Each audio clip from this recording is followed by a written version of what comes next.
Hey, what's going on? This is Grant from Unleash the Archers, and welcome to our little humble abode here at Riviera Theater in Chicago. We're currently on tour with Powerwolf. This is day 4 or 5, so let's see what we got hiding in these beautiful Anki cases, which we travel with to hold all of our guitars, as you can see. I am an Ibanez artist, so I've got many different Ibanez we got here. We got my main 6-string, so we have 2 different tunings that we play in, drop D and 7-string standard. So this is one of my RG Prestige guitar.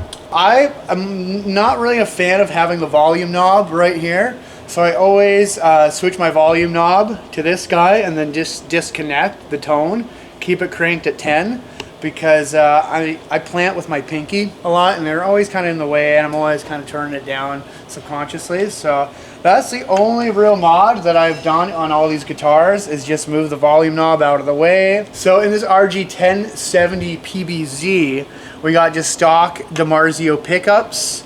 I'm using Ernie Ball, I think 46 to 9 on these guys. These are the guys I use, hybrid slinky Ernie Ball. 9s on the 6-string anyways. On our 7s, they're 10s, right? So I actually prefer 9s, but it's just kind of the pack that they come in.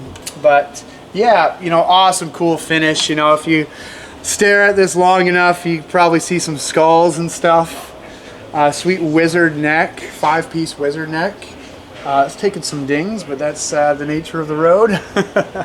So here's my other guitar for stage, 7-string RGD, Ibanez Prestige, stock pickups. These are DiMarzio Fusion Edge pickups, floating bridge. Here we didn't have the problem with the volume knob, we just have one, which is why I love this guitar. I love having the pickup switch right here too, just really easy to access. Passive pickups again, you know, all my guitars are passive. And yeah, it's just a really great guitar, really great workhorse. So this is a 7-string B standard.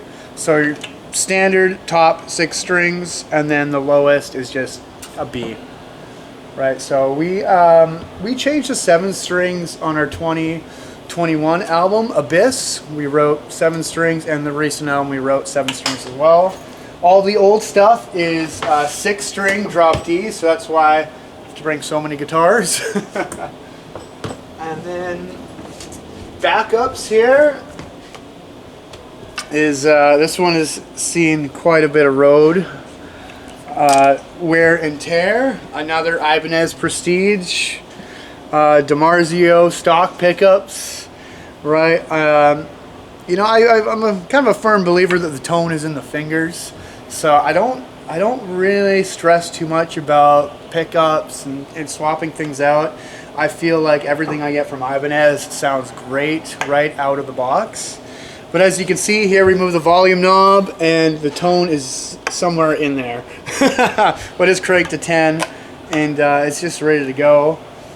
So this used to be a main guitar before I brought this one into the arsenal, and this one is seeing couple different albums. I think this one was on Apex, and this was my main guitar for a long time. But it's starting to show its wear, as you can see in the bridge here, but that's just the way it goes. And then here's the backup 7-string, an Ibanez, what is this one? RGD, another RGD 718L. Sorry Ibanez, your model names are just make no sense. But I love the guitars.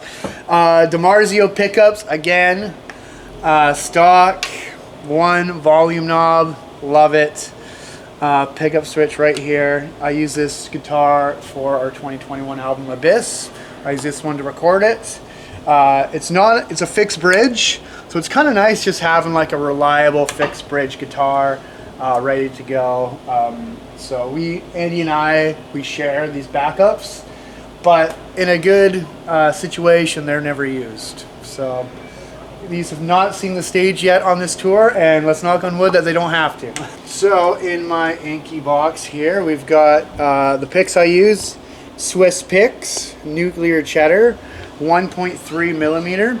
So I used to play jazz 3s most of my life until we got set up with Swiss picks.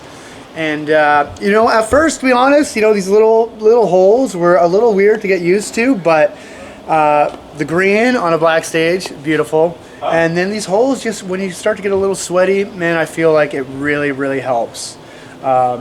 I joke around that they're speed holes and they make you pick faster, but I think that's just a myth. But Swiss picks, Andy plays Swiss picks as well. He's got a different one. He's got just regular cheddar. They're orange. They're a little bit bigger, but really great picks, man. Last but not least here maybe is just the wireless we use. So we just got these new Sennheiser DX2, brand new on the market. And you'll see once we move over to the rack, just for the 3 wireless systems, we have some heavy duty paddles that these have never given out once ever. We've played huge stages all summer long over Europe. I've been able to go back into catering still with my guitar, and I can still hear it. It's really a workhorse. So yeah, thank you Sennheiser for hooking us up on this tour for this. So we also got these new molded in-ear monitors, a first for us. So this is a game changer by 64 Audio. All right, welcome to stage left. Here's my zone. I play stage left here. This is pretty much our whole setup for all 3 stringed instruments. We got my Kemper right here. We got Andy's, the other guitarist, and then Nick, bass. We all play through Kempers. All rocking the new Sennheiser wireless system here. So these are great because they have 2 channels per unit.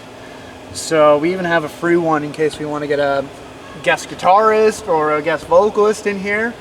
But yeah, these have been great. They run into this antenna combiner, which runs out to these Sennheiser paddles. We've got 3 out here. One for our ears, which is this whole unit here.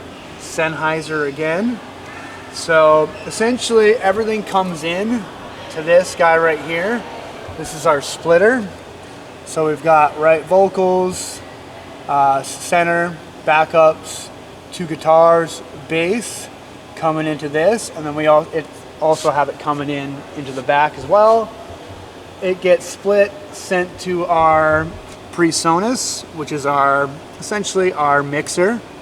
So we'll mix it all on our phones. We've got our own individual mix, and pretty straightforward setup. We did a lot of flying this summer, flying into festivals. I think we did like a dozen festivals in Europe. So we had to be kind of quick at just kind of throwing this together, plugging it in.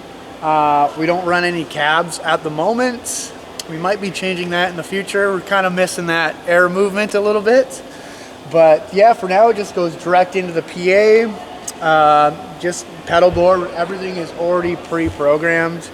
I've got a rhythm channel, which is like pretty heavily noise gated, no reverb. And then my second channel here, which is the one I usually play on, and it has some reverb, a little bit of delay added to it, right? Just a little bit more body to it. And then my lead channel, and then a clean channel. So we keep things pretty simple, to be honest. You know, we're talking about bringing in some more equipment and stuff, but maybe that'll be for the next video. So for myself, I model a PV5152, as you can probably see here, for both rhythms and my lead. And then the clean channel, to be honest, a buddy of mine made this for me. It says 75 clean. I'm not sure what it's modeled off of, to be honest, but yeah, all of our rhythms are 5152, which our album was kind of a blend of an Angle Fireball and a 5152. So, you know, I've always loved the PV, 5150. I grew up with that my whole life. I just love the impact it like has in your chest when you hit a nice deep palm mute. Like, it's just a great rhythm amp. So, I used to have a Mesa Boogie Mark III that I played through for a while with cabs. I've had the 5150, but since getting the Kemper, it just makes everything so much easier. especially for loading and flying with. So guys, thanks for spending some time with me, checking out our gear. Big shout out to Digital Tour Bus for having us, for checking out my rig. You can check us at unleashthearchers.com. We've got lots of tours coming up next year, 2025. We'll be on 70,000 tons of metal, if any of you guys are there. And just thanks for all the support over the years, and we'll see you guys on the road soon.